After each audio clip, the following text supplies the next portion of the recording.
Қайырлы күн, құрметті достар, жағдайларыңыз қалай? Аман есенсіздер ма? Мен қазіргі таңда өзімнің денсаулығыма көңіл бөліп, өзімде қан айналу процесі бұзылғандықтан осыдан 14 жыл болды ма? 2011-ден бастап қанша жыл болып қалды? 15-ші жыл болады екен ғой. 14 жыл емес, 15 жыл болып қалыпты.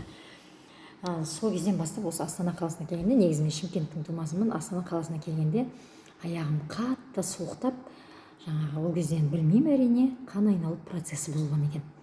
Қан айналу процесі бұзылады, плюс аяғым суықтаған кезде аяғым енді вирус қой, енді аяқта вирус суықтаған, сонда қан айналу процесі, қан дұрыс айланбайды екен, аяқ суықтаған, сонда менің аяғыма қан талайды. Сөйтеді, сол ойылады, іріңдейді, айтпақшы ол, суланады, іріңдейді. Сөйтеді, ойлады, аяғымның терісі тесіліп қалады ғой. Сөйтеді, енді мен өзі 2 күн істеп, 2 күн анда, 2 күн мында, сол кезде күйден тірлік, қу тіршіліктің шырмауығында жүрген кезімде аяғыма мән беріп қарамаймын. Жүре берем, енді андай онша-мұнша жаралар шыққан кезде адам менсінбейді ғой, сол сияқты мен де менсінбей жүре берем. Бірақ енді ол жара менсінбегеніме қоймайды, себебі ол тоқтамай шыға береді. Плюс еще ол өзі кішкентай болып жара шыққанымен прям аяғымды толық қақсатады ғой жаңағыша. Сосын бір орында тұрғызбайды, сыздатады прям. Сөйтіп жүре берем, сосын қай жылдар қаралған есімде жоқ, кожный больницаға барам. Кожный больница тері аурулар больницасына барған кезде уколдардың көмегімен жараны тоқтатады, бірақ үйге келген кезде ары қарай шыға береді. Содан арасында самолечениемен шұғылданамын, себебі дәрігерге баруға уақыт кетеді. Менің өзім квартирада тұрамын, бала-шағам ол кезде кішкентай, анда істеп, мында істеп жүре бергенсің ғой. Аяғымның терісін, етін жара жейді ғой. Міне 15-ші жыл. Осыдан 2 жыл бұрын бір корпорацияға кіріп, бизнес жасауға әрекет жасаймын. Оның алдында басқалар істеймін ғой енді. Мен просто аяғым жарасты туралы темада бұл. Содан соның баттарына көңіл бөліп, енді бармаған жерім қалмайды, тәуіпке де барам, көз тиді ма, не болды бұл деп, көз жарама деген сияқты ой болады ғой енді. Суық жара екенін біліп тұрмын, бірақ оны қалай кетіретінін білмеймін. Дәрігерлерге айтсам, ондайдан жара шықпайды дей береді. Сонымен не керек? 2024 жылы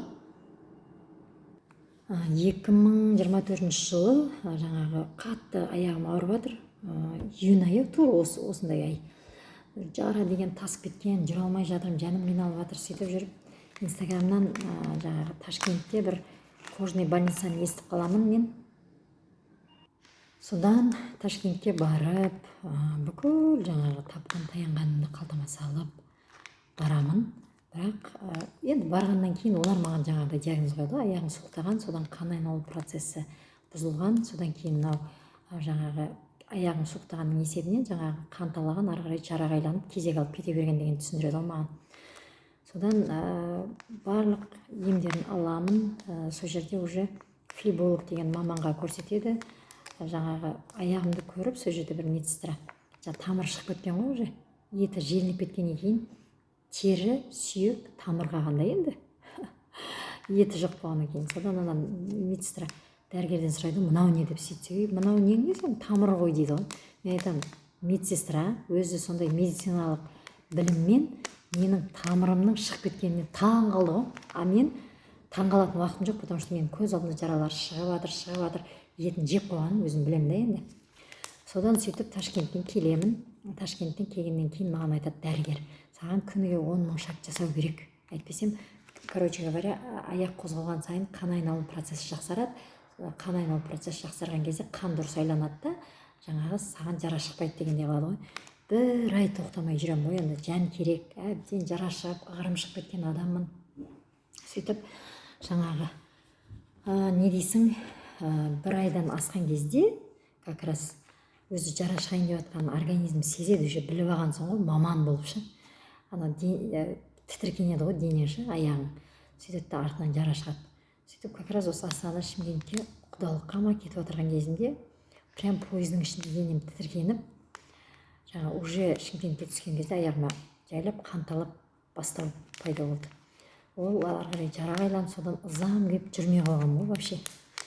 Сөйтіп жаңағы жылайлап енді мынадан қашан құтыламын енді, Ташкент күшті деді, Ташкентке де бардым, бұлданып кетпейді деп. Сонымен не дейсің, Greenleaf деген платформаға кіріп, бірақ продукциясын пайдаланып жүрмін, маркетинг істей алмай жатырмын. Арасында сәл істеп қоямын, күшім жоқ, әлім жоқ. Айта алмаймын, информацияны айту үшін де адамға күш қуат керек екен. Әлсірей беремін жаңағы. Бірақ Құдайдың мойнына шүкір, сол Greenleafте жаңағы баттармен танысам. Оған не дәлел болады маған? Ютубтан бір күн бір дәрігер тыңдап отырсам, ол жаңағы медицина мен бодологияның екеуінің қалай дамып, анау қалай дамып, мынаны қалай дамытпай жатырғанын бәрін айтып қояды. Мен қазір оның атын айтуға болмайды, айтпаймын енді. Қайсысы анау, мынау екенін өздеріңіз ажыратып алыңыздар. Содан кейін барып өзім ойланамын, дәрігер, жаңағы сондай доктор наук айтып отырған кезде мен кіммін, мысалы ше, ондай нәрсені түсінбеймін да, сөйтемін да, уже өзімнің істеп жатырған Greenleaf'тің баттарын жаңағы ішін ақтарып, қай кезде қалай ішу керек, жаңағы дәрігерден именно менің диагнозыма жаңағы ұқсас бір диагнозды айтады ғой, мынандай ішу керек, мынандай ішу керек, иммунитетті көтеру керек, таңертең мынандай ішу керек деген бәрін блокнотқа жазамын ғой мен. Сөйтемін да, пысымылдамды айтып, енді алдыңғы жараны тоқтатып алу үшін укол, самолечениемен укол аламын, өзім назначение істеймін да, күйеуіме салдырамын укол үшін. Сөйтіп өзім врач, күйеуім медбрат десең да.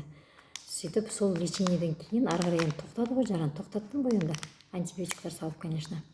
Сөйтіп жаңағы батты ішіп бастаймын ғой. Ол кезде ол бүйтіп айтады, 3 ай ішіп, 1 ай демаласың, 3 ай ішіп, 1 ай демаласың деп. Содан ішіп, Құдайдың мойнына шүкір, 2 жыл ішем, 3 ай ішіп, 1 ай демалып, 3 ай ішіп, 1 ай демалып, арасында ақша жоқ болып қалған кезде само собой демалып қаласың. Сөйтіп жүріп аяғымның қожалары, терілері жаңарып,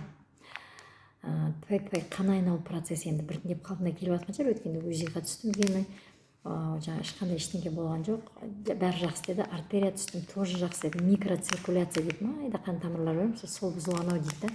Сонымен енді оны қазір жаңағы Greenleaf'тің баттарынан кейін Longreach'қа кірдім ғой, енді қазір Longreach'та біртіндеп істеп жатырмын ғой. И бұда да сондай баттар бар екен, керек продукцияларды тағы да өнімдерді өзіме тағы алып алдым да, біртіндеп ішіп жатырмын ғой, жаңағы пробиотиктан бастап, пребиотикті қосып, ары қарай қан айналымын жақсартатынды қосып деген сияқты, осыларды қосып ішіп жатырмын. И плюс жаңағы өзім енді Greenleaf'тің баттарының арқасында аяғымның жаңағы терілер қалпына келіп, жара тоқтап, толыққанды кетті деп айта алмаймын, бірақ енді бұрын шықырлап шыға беретін еді, одан тоқтады, шүкір Алла. Енді ары қарай енді жаңағы жүріп жатырмын ғой, 10 мың шақ, Құдай қаласа 10 мың шақ жүріп жатырмын. И плюс мына баттарды күнделікті рационыма ендіріп, плюс ары қарай маркетингпен жұмыс жасасам ба деп жатырмын да, уже әрекет жасап жатырмын адамдарға түсіндіріп. Яғни осындай бат ішкеннен осындай нәтиже алғаннан кейін өздеріңіз ойлаңыздаршы, қалай мен үндемей тығылып тышқандар сияқты інімде жатам. Мен өзімнің алған нәтижеммен бөлсем, енді бұл нәтижені түсініп, өзінің денсаулығына қарағысы келген адамдар болса, ары қарай әрекетін жасайды. Жоқ, маған керек емес десе, сол жерден тоқтайды ғой, бір сөзбен айтқанда. Сондықтан құрметті достар, егер сіздер де өз денсаулықтарыңызға, мысалы қараңыздаршы, мен вообще әлсіреп кеткен жерімнен өзімді жауапкершілік алып, өз денсаулығыма жауапкершілік алып, өзім ізденіп, өзім әрекет жасағанның арқасында міне қазір осы видеоны түсіріп, осы корпорацияны ары қарай дамытуға әрекетін жасап жатырмын. Greenleaf'те неге жасаған жоқпын? Себебі ол жерде менде бизнес жүрмеді, шыны керек. Жаңағы вход та үлкен болды, қарапайым халықтың қалтасы көтермейді. Өзім 3 аккаунт алып алғанмын рассрочкаға. Содан кейін енді өзімнің шамамды білемін, елдің шамасын білемін деген сияқты, солай істей алмай жүрген ғой, қалай істеймін деп. Сөйтіп жүргенде осы Longreach келеді ғой алдымнан. Іздегенің алдыңнан іздемей-ақ табылар дей ма? Сұрағаның алдыңнан іздемей-ақ табылар дей ма? Сонымен Longreach корпорациясына келіп, ары қарай өнімдерін алып, пайдаланып, Құдай қаласа сосын маркетинг жақсылап қарап, тиімді маркетинг екенін көріп, қарапайым халыққа да қолжетімді баға екенін біліп, қазіргі таңда осы маркетингпен жұмыс жасауға әрекет жасап жатырмын. Сондықтан сіздерде толық ақпарат алғыларыңыз келсе, 8778 450 41 WhatsApp-на шығыңыздар.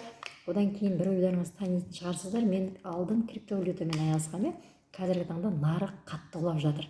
Яғни криптовалютаны алатын уақыт келді қазір. Сондықтан араларыңызда криптовалютаны тегін үйренуге жаңағы жандар болса міндетті түрде үйретемін. Одан кейін ары қарай өздеріңіз ниеттеніп жаңағы осы корпорацияға кіруге жаңағы енді ашылса аппетиттеріңіз, ары қарай бірге екі саланы алып жұмыс жасайтын боламыз. Шыны керек, мен осыдан 1 жыл бұрын үйретемін деп әрекет жасадым, бірақ үйретуге, осылай сөйлеуге шамам келген жоқ. Ол біріншіден, екіншіден заңдастыру процесі қолға алынды да, сосын оны толыққанды өзім түсінбегендіктен, мысалы мен адамдарға үйретіп, олар жаңағы подозрениеге түссе, мемлекеттің жаңағы косягына кіріп кетсе, мысалы мен білмеймін ғой толыққанды қандай заң болғанын, ол үшін мен тағы да ішімнен жаңағы дұрыс емес нәрсе көрсетіп қойдым ау деп қалып кетеді ғой ішімде. Сондай болмасын деген ниетпен тоқтатып тастадым барлығын. И плюс айтып отырмын ғой, шамам келмей кетті. И плюс мен осы жерге жұмысқа кірдім ғой. Сондықтан жұмыс бүкіл энергияңды сорып алады екен да, үйге сүлік болып барасың, ештеңе істей алмай. Сөйтіп жүріп қараңыздаршы, 2 жылым өтті. Бірақ шүкір, Аллаға сансыз шүкір, құр жатқан жоқпын. Ары қарай өзіме керек информацияларды, әсіресе қитұрқы саясаттың қитұрқы әрекеттерін барлығын біртіндеп түсіндім. Оның бәрін, конечно, мен экранға айта алмаймын. Енді өзіме керекті сабақ алдым айтайын деген. Криптовалютаны меңгердім, қазіргі таңда қалай заңдастырып жатырған. Плюс денсаулығыма қарадым. Басты байлығым денсаулығымды қалпына келтіру процесін бастадым. Сондықтан медитация дегеннің құндылығын түсіндім. Оны тыңдайтын, бірақ түсінбейтін едім. Қазір енді жасап жатырмын арасында. Бірақ енді толыққанды былай жасай алмаймын, но ең бастысы бізге керек екенін түсіндім. Сондықтан Құдайдың мұнысына шүкір, Алла тағаламға жалынуды үйрендім. Біз қалай жалынамыз? Оның қалай деп айтсам екен, өзіме керегін бәрін алдым ғой, айтайын деген. Оның барлығы маған осы сетевой бизнеске келгеннің арқасында, менің алған тәжірибелерімнің арқасында осындай, Құдайдың мұнысына шүкір, не дейді, жауапкершілікті үйрендім, өзім саналы түрде шешім қабылдауды үйрендім. Енді түп сананы дамытуды үйреніп жатырмын. Оның барлығын әрине ютубтан үйреніп жатырмын. Маған ешкім үйретіп жатырған жоқ. Ақпарат ютубта өте көп. Өзіме керегін тауып алып, соны тыңдап, өзіме жаңағы жазып алып деген сияқты күнделікті таңертең шүкіршілік дәптерін. Одан кейін мына жерде менің табысым осынша деп таңертең түсте кешке Тесланың әдісімен, соның техникасымен жазу керек. Бұны да қолымнан келгенше жазуға әрекет жасап жатырмын. Кешке таман алғыс дәптерін жазып жатырмын. Яғни өз-өзіме жұмыс жасап жатырмын. Қателіктерім әрине көп болды. Оның барлығы қателік деп айту керек негізі. Оның барлығын тәжірибе деп айту керек екен. Сондықтан сіздерді егер осындай тәжірибе жинақтаған адамнан жаңағы менде әрекет жасап көрейінші, не үйренуге болады десеңіздер, шығыңыздар 8778 450 41. Біз болашағымызға, қамсыз қарттығымызға, болашағымызға біріншіден денсаулығымызға инвестиция жасаймыз, өзімізге инвестиция жасаймыз, білімімізге, санамызға инвестиция жасаймыз. Одан кейін болашаққа капитал, жанұялық капитал, яғни жанұялық капитал деген жанұямызға байлық жинауға, зейнетақы мысалы мемлекеттен болашақта алатын болсақ, әрине берсе, алмағанның өзінде өзімізге зейнетақы жинайтын боламыз. Сондықтан келіңіздер, қосылыңыздар, бірге өзімізді бәріміз бірігіп тығырықтан алып шығайық.